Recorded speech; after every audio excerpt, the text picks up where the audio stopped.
by the member and asking the question. Question number 2, the Honourable David Parker.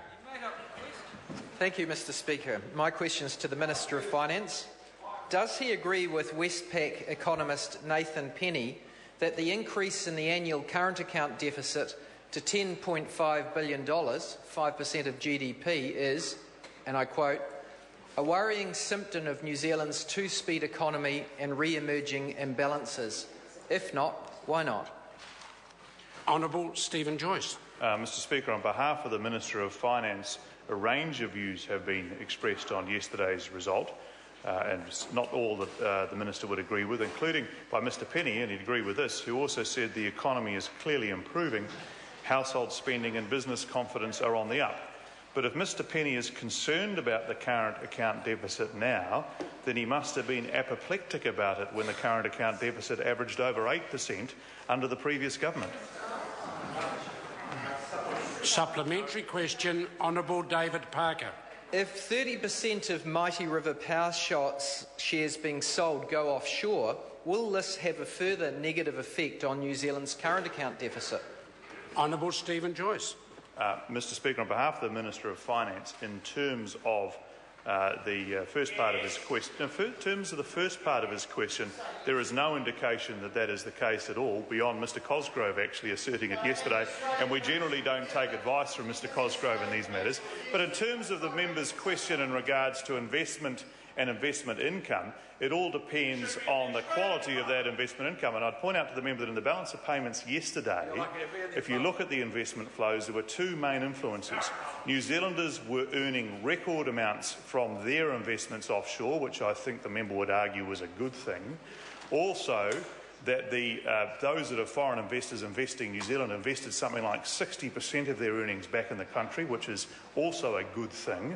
And the third thing is, to point out to the member, is that the actual investment balances, yes, they were affected by government borrowing, and that's why the government's very, very focused in getting back into surplus, something which his colleagues on the opposition side don't seem to understand.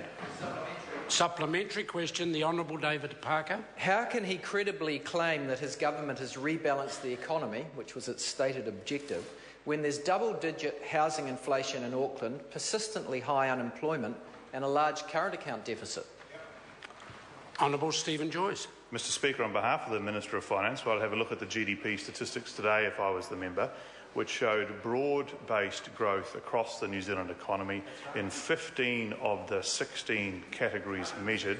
The 16th was manufacturing. If you take out oil and gas out of that, manufacturing was also positive over the quarter and over the year. And in fact, the oil and gas one is the one, of course, there's only one party in this House, or perhaps also the parties that work alongside, that are focused on oil and gas. That's not necessarily part of the question.